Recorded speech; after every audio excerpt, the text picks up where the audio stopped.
इस वक्त की सबसे बड़ी खबर जो दिल्ली ब्लास्ट से जुड़ी हुई है, अब यह पक्का हो गया है कि i20 कार कोई और नहीं बल्कि डॉक्टर उमर चला रहा था।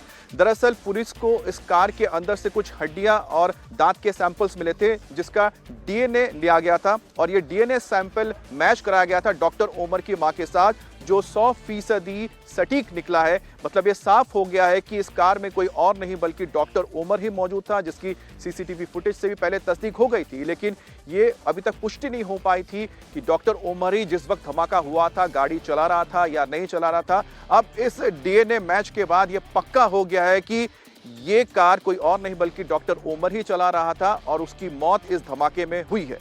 अगली और बड़ी खबर आपको बताते हैं, एक और गाड़ी जो डॉक्टर उमर के नाम से रजिस्टर्ड थी, जिसकी तलाश की जा रही थी, वो थी एक लाल इको स्पोर्ट कार, जिसके लिए दिल्ली पुलिस ने एक विज्ञप्ति जारी की थी, एक नोटिस जारी किया था। लगातार लोगों से मदद मांगी जा रही थी कि आखिरकार इस गाड़ी के बारे में अगर जानकारी मिलती है तो बताएं। इस गाड़ी के बारे में जो निकलकर सामने आई है जानकारी, उसमें गलत रजिस्ट्रेशन पता दिया गया था, जिसके बाद पुलिस को और ज्यादा शक हुआ और उसके बाद पुलिस लगातार तलाश करने लगी। आखिरकार ये कार फरीदाबाद में मिली है, जिसके बाद इसकी बरामदगी के बाद यहां पर एनएसजी की टीम पहुंची थी। इसके अलावा स्निफर डॉग यहां पहुंचे थे और फरीदाबाद के खंदावली गांव में ये गाड़ी मिली थी। जांच एजेंसियां पता लगाने में जुटी है कि इस गाड़ी का इस्तेमाल क्या डॉक्टर उमर किसी दूसरी वारदात के लिए करने वाला था या फिर इसका इस्तेमाल किया भी गया था किसी वारदात को अंजाम देने के लिए, क्योंकि रजिस्ट्रेशन सर्टिफिकेट में गलत पता मिला था। और आखिरकार उमर ने किस वजह से इस कार को खरीदा था, उसका क्या मकसद था, अब इस कार को लेकर कई सारे तथ्य खुलासे होने वाले हैं।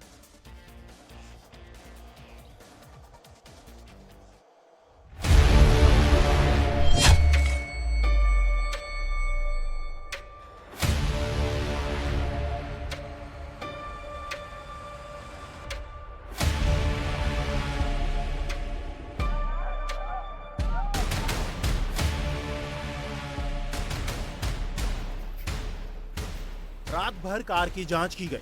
फॉरेंसिक टीम के साथ साथ एनएसजी की टीम ने भी बारीकी से कार की जांच की है। फरीदाबाद के खंडावली गांव में खड़ी लाल रंग की ये इको स्पोर्ट्स कार बड़े राज उगलने वाली है। इसका नंबर देख लीजिए, DL10CK0458।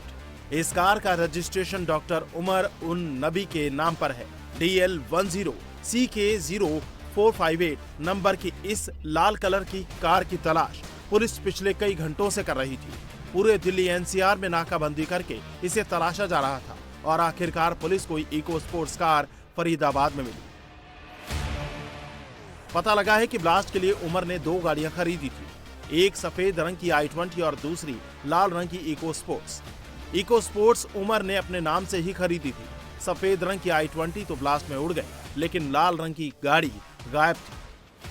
बताया जा रहा है कि यह गाड़ी गांव में लावारिस हालत में खड़ी थी, जो डॉक्टर उमर उल नबी के नाम से रजिस्टर्ड है।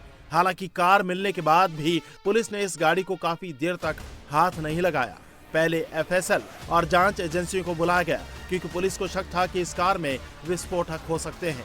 साकिर हुसैन का घर है, जिसके घर के बाहर ये गाड़ी खड़ी है। हालांकि अभी यहाँ के लोग कुछ कह नहीं पा रहे हैं कि गाड़ी कब खड़ी कर दी है, लेकिन जो सरपंच उन्होंने बताया है कि उसके घर के बाहर गाड़ी खड़ी, उसमें तमाम जो लोग रहते हैं। जो हमारे पास सूचना है वो ये है कि उमर का जो मित्र है उसके साथ एक शख्स है जो कि उस यूनिवर्सिटी के अंदर काम करता है, उसी ने वो यहाँ पर आके गाड़ी खड़ी की है और ये साकिर हुसैन के घर के बाहर गाड़ी खड़ी है। लिहाजा साकिर हुसैन के घर वालों से भी पूछताछ हो रही है तमाम की, ये कनेक्शन क्या है उमर से, क्या उसके घर का कोई शख्स है जिसने खड़ी की है और गाड़ी कब खड़ी हुई। तो इन तमाम चीजों पे पूछताछ हो रही है, लेकिन कहीं ना कहीं कनेक्शन घूम फिर के उस यूनिवर्सिटी के अंदर जरूर पहुंच रहा है, जिसको लेकर तफ्तीश की जा रही है।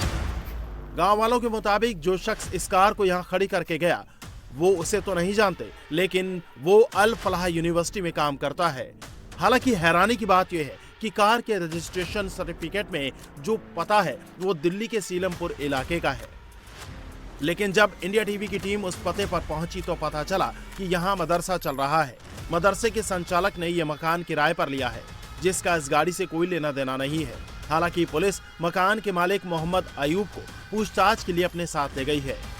ये दिल्ली का पता है, जो कि इसके उमर के नाम पर रजिस्टर्ड इको स्पोर्ट्स गाड़ी इसी पते पर रजिस्टर्ड है। यहाँ पर आने के बाद पता चला कि इस जो बिल्डिंग है, इस मकान में इस वक्त मदरसा चल रहा है और मदरसा ये 2020 से यहाँ पर चलाया जा रहा है। इंडिया टीवी की टीम उस रजिस्टर्ड पत्ते पर पहुंची जहां पर यह पता फर्जी निकला है और यहाँ के लोगों का ये कहना है कि एक ही नंबर के 4-4 मकान हैं, लेकिन वो सभी मकान आसपास ही है। पुलिस ने जो जांच एजेंसियों के अधिकारी यहाँ पर पहुंचे हुए थे, उन लोगों ने उमर की फोटो भी दिखाई थी, लेकिन इन सभी लोगों ने यहाँ पर पहचानने से इनकार कर दिया है। स्थानीय लोगों का कहना है कि उन्होंने इस इलाके में ना तो ये लाल रंग की कार को कभी देखा और ना ही उमर को। ये पता फर्जी है। या वो आदमी यहाँ कभी नहीं देखा गया और मैंने नहीं, किसी भी मोहल्ले वाले ने नहीं देखा उसको। कभी कोई गाड़ी यहाँ पर नहीं है? कुछ नहीं देखा कभी। गाड़ी आई नहीं सकती यहाँ। एजेंसी आई थी वो जांच करने के लिए, वो गई उधर मकानों में भी गई थी, इसमें भी गई। यहाँ भी हम मुकम्मल उनके साथ राब्ते में हैं, उनको कोऑपरेट कर रहे हैं जैसे भी हो रहा है हमसे, और यहीं खड़े हैं हम जब से। जो भी मालूमात वो हमसे मांग रहे फ़ौरन दे रहे हैं। यहाँ उसी एड्रेस के 4 मकान हैं।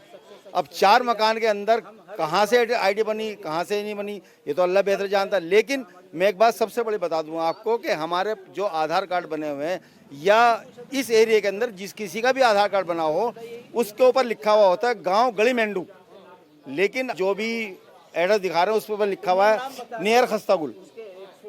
तो इससे आप सोच सकते हो कि ये एड्रेस फर्जी है। मामले में फरीदाबाद के गांव से ही जांच एजेंसियों ने एक संदिग्ध को हिरासत में लिया है और एफएसएल की टीम अब कार की जांच में जुटी है। तो आपने देखा कि किस तरह से इस कार को तो बरामद कर लिया गया, लेकिन मेरे साथ जो मेरे सहयोगी जुड़े हैं मनीष भट्टाचार्य, हमें बताएंगे। मनीष, आखिरकार इस कार के बारे में किस तरह से जानकारी मिली कि ये फरीदाबाद के गांव पर मौजूद है? दूसरी बड़ी बात है कि इसमें एक जो संदिग्ध को गिरफ्तार किया गया है पूछताछ के लिए, वो कौन है?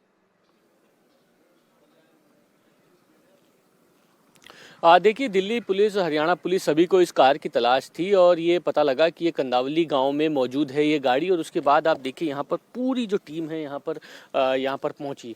बड़ी बात ये है कि यहाँ पर बॉम्ब स्क्वाड, एनएसजी, तमाम जो कमांडोज हैं, CRPF, Haryana police, Delhi police, सबको यहाँ पर मौजूद है। 10 घंटे से ज़्यादा का वक्त बीत चुका है। पूरी कोशिश ये की जा रही है। इनको शक है कि इस गाड़ी के अंदर कहीं ना कहीं विस्फोटक हो सकता है, इसीलिए बॉम्ब स्क्वाड और एनएसजी पूरा अपना काम कर रही है। आसपास के लगभग 10-20 जो घर हैं उनको खाली करा दिया गया है।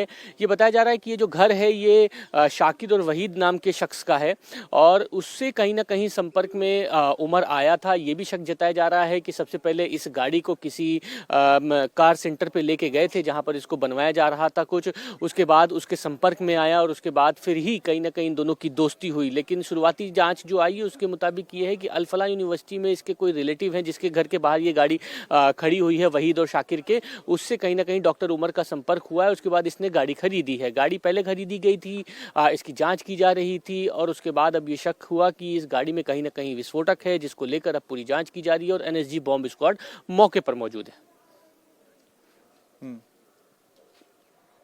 अच्छा मनीष, इस बारे में कोई जानकारी मिल पाई है कि अभी तक जो इतना वक्त क्यों लग रहा है इस गाड़ी को यहां से ले जाने में? क्या अभी तक भी गाड़ी के अंदर क्या मौजूद है इस बारे में कोई भी जानकारी नहीं मिल पाई है? क्या कोई परेशानी आ रही है इसको अंदर तक देखने के लिए, गाड़ी के अंदर क्या मौजूद है? नहीं, देखिए, कल रात से ये पूरा ऑपरेशन चल रहा है और 10 घंटे से ज़्यादा का वक्त है। लगभग 7:30 पौने 8 के वक्त पर ये हरियाणा पुलिस को पता लग गया था कि ये गाड़ी यहाँ पर है। उसके बाद लगभग 8:30 बजे एनएसजी की टीम आई थी और उसके बाद से लगातार ये ऑपरेशन चल रहा है। एक व्यक्ति को जरूर डिटेन किया है, उसको पुलिस की गाड़ी में पीछे छिपा के लेके यहाँ से गए और बताया जा रहा है कि ये वही शख्स है जो इस घर में के बाहर जिसकी गाड़ी खड़ी है और वो उस शख्स से कहीं ना कहीं जान पहचान थी, तभी ये गाड़ी यहाँ पर आई थी और उसके बाद उसको पता लगा। लेकिन जब एनएसजी और बॉम्ब स्क्वाड की टीम आई है और वो जिस तरीके से तैयारी कर रही है, आप देखिए लगभग यहाँ से 100 मीटर दूर पहले ही सबको यहाँ पर रोक दिया गया है और पूरे जो आगे का जो पूरा इलाका है उसको पूरी तरीके से खाली कराया गया है। जो घर है लगभग 10-20 जो गांव के आसपास के मकान है जो गाड़ी की जहाँ खड़ी है, जो उसकी जद में आ रहे हैं, उसको खाली कराया गया। लिहाजा शक इस बात का बहुत ज़्यादा गहरा है कि इस गाड़ी में विस्फोटक हो सकता है। कितना विस्फोटक है, कितनी इंटेंसिटी वाला विस्फोटक है, क्या है, इसकी अभी कोई भी पुष्टि आधिकारिक नहीं हुई है। लेकिन जिस तरीके से तैयारी dog squad, bomb squad, NSG, CRPF, Haryana police, Delhi police की टीमों ने की है, उससे ऐसा शक जरूर गहरा रहा है कि अभी भी गाड़ी में कहीं ना कहीं कुछ ऐसी चीज संदिग्ध बरामद है जिसको पुलिस अभी सर्च नहीं कर पाई है और एनएसजी कमांडो ने पूरा का पूरा जो गाँव है वो अभी खाली करा के रखा है। देखिए, अब जैसा कि मनीष बता रहे हैं कि करीब 10 घंटे का वक्त हो चुका है। कल रात को इस गाड़ी के बारे में पुलिस को जानकारी मिल गई थी, जिसके बाद यहाँ पर एनएसजी, इसके अलावा तमाम दूसरी एजेंसियों के जो लोग हैं, सुरक्षाकर्मी मौजूद है और ये पता लगाने की कोशिश की जा रही है गाड़ी के अंदर क्या है। मनीष, एक और जो सवाल ये जहन में आ रहा है कि क्या आसपास के लोगों से अगर आपकी बातचीत हुई हो, कभी किसी ने इस गाड़ी को यहाँ पर आते जाते हुए देखा था?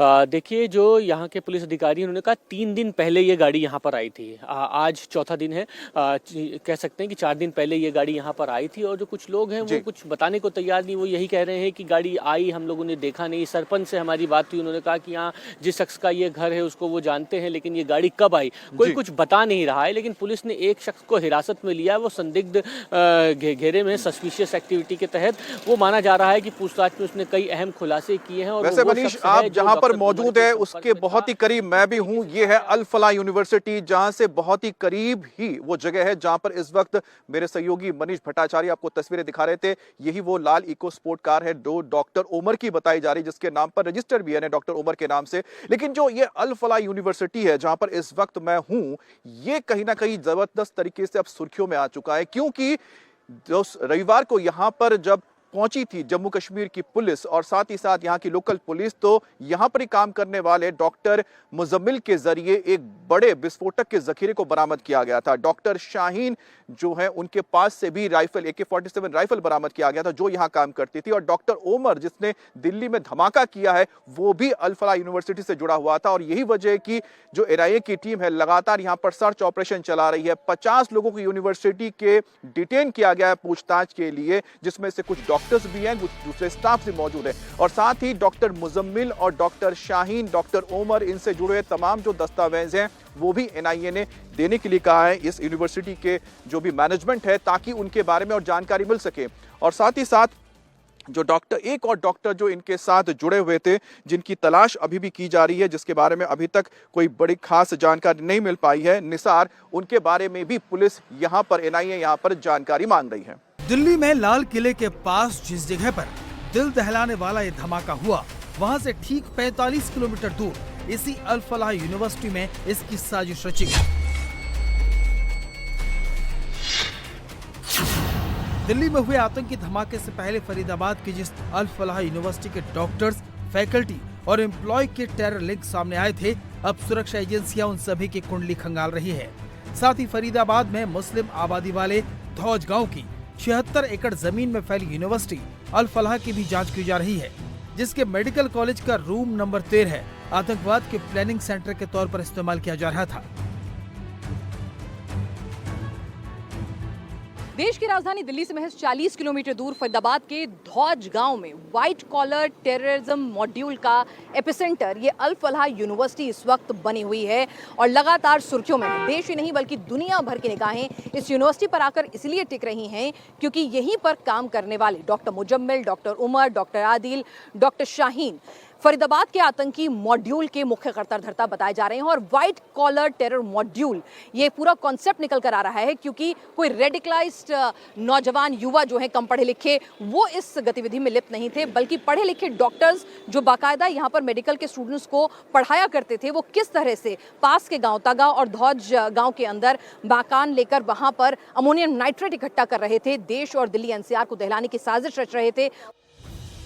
डॉक्टर उमर उन नबी, डॉक्टर मुजम्मिल, डॉक्टर शाहीन, मौलवी इश्तियाक, ये वो सारे किरदार हैं जिनका ठिकाना इसी यूनिवर्सिटी में था। यहीं से सारा ताना बाना बुना गया। अब इस यूनिवर्सिटी का इतिहास जान लीजिए। 70 एकड़ में फैली इस यूनिवर्सिटी की शुरुआत 1997 में इंजीनियरिंग कॉलेज के तौर पर हुई थी। पहले 2014 में हरियाणा सरकार और फिर 2015 में UGC ने इसे मान्यता दी। अल फलाह यूनिवर्सिटी ने मेडिकल कॉलेज का पहला बैच 2019 में शुरू किया। अब यहाँ MBBS की 200 और MD की 50 सीटें हैं। यूनिवर्सिटी के अंदर एक बड़ा 650 बेड वाला अस्पताल भी है। अल फलाह यूनिवर्सिटी में 30% से ज्यादा कश्मीरी छात्र हैं। अब जब हम यूनिवर्सिटी के अंदर गए, हॉस्पिटल के अंदर गए, तो हमने पाया कि ये भले ही एक प्राइवेट हॉस्पिटल हो, लेकिन यहाँ इलाज लोगों का फ्री में किया जा रहा है। हम भी गए, हमने एक पर्ची बनाई जिसमें डॉक्टर ने भी कंसल्ट किया और कुछ टेस्ट भी लिखे। इसका बिल हुआ था 725 रुपए, लेकिन कोई पैसे नहीं लिए गए। ये कहा गया कि यहाँ पे पैसे नहीं लिए जाते हैं। बाकायदा डॉक्टर्स के सजेशन के बाद एक्सरे भी किया गया, इस एक्सरे के भी पैसे नहीं लिए गए, केवल दवाइयों के पैसे जो है वो मेडिकल स्टोर ने लिए। इस हॉस्पिटल में कोई भी सुपर स्पेशलिटी फैसिलिटी नहीं है, कोई न्यूरोलॉजी का डॉक्टर नहीं है, कोई कार्डियोलॉजी का डॉक्टर नहीं है, केवल हल्के फुल्के खांसी जुकाम के लिए रेजिडेंट डॉक्टर ही यहाँ पे इमरजेंसी में देखते हैं। अल फलाह यूनिवर्सिटी दिल्ली के ओखला में रजिस्टर्ड अल फलाह चैरिटेबल ट्रस्ट द्वारा चलाई जाती है। इस ट्रस्ट का चीफ जवाद अहमद सिद्दीकी यूनिवर्सिटी में चांसलर भी है। चांसलर मूल रूप से मध्य प्रदेश के महू का रहने वाला है। इसने 1995 में महू में ही ट्रस्ट की स्थापना की थी। उस दौरान ये एक चिट फंड कंपनी भी चलाता था। पता चला है, हमको भी मीडिया के थ्रू ही पता चला है, तो अभी हम देख रहे हैं, जांच कर रही है। We are getting pieces together, so अभी जांच भी चल रही है। अल फलाह कॉलेज क्या है, कहाँ, यहाँ कौन कौन पढ़े हैं? जो Al Falah college I think Faridabad में है। The investigation and I will be able to comment once things are finalized. Mhow से कनेक्शन क्या है ये हम भी जानने की कोशिश कर रहे हैं और जांच जारी है। यूनिवर्सिटी के चांसलर पर लोगों से पैसा हड़प कर फरार होने का भी आरोप है। वो तो यहाँ इन्वेस्टमेंट का काम करते थे और बचपन में उनको देखा है स्टूडेंट लाइफ के अंदर, जवाद वगैरह को, और उसके बाद में उन्होंने यहाँ इन्वेस्टमेंट ऑफिस खोला था अल फलाह के नाम से। उसमें लोग बाग पैसा पब्लिक लगाती थी, निकालती भी थी। इस तरह का चला 5-7 साल 10 साल चला होगा। पैसा ले गए, रात पता ही नहीं कौन कब गया। उन्होंने तो आना जाना ही बहुत। हाँ, ये आंकड़ा उनके पास होगा कि उनके कहने कितना है। इन्होंने ब्याज का लालच दिया था कि 40% से ऊपर ही मिलेगा, बोले ब्याज, बोले इन लोगों ने, ये बैंक वालों ने, इन लोगों ने। मऊ के नाम मेरा अल फिलहाल क्या नाम है, ये नाम है इनका। करीब 2 से 3 लाख, 2.5-3 लाख रुपए करीब इन्वेस्ट होगा। रोज जमा करते थे पूंजी, रोज जमा करते थे, कमाते थे, रोज जमा करते थे पैसा। लेकिन नहीं, वो हमको क्या मालूम था कि भैया ये लेके भाग जाएंगे पैसा। इस बीच अल फलाह चैरिटेबल ट्रस्ट ने सफाई देते हुए विदेशी फंडिंग के आरोप को खारिज किया है। यूनिवर्सिटी का दावा है कि वो केवल फीस से अपना खर्चा चलाती है। फिलहाल दिल्ली ब्लास्ट में जो किरदार सामने आए हैं, उनमें से कई डॉक्टर्स इसी अल फलाह यूनिवर्सिटी से जुड़े हुए हैं।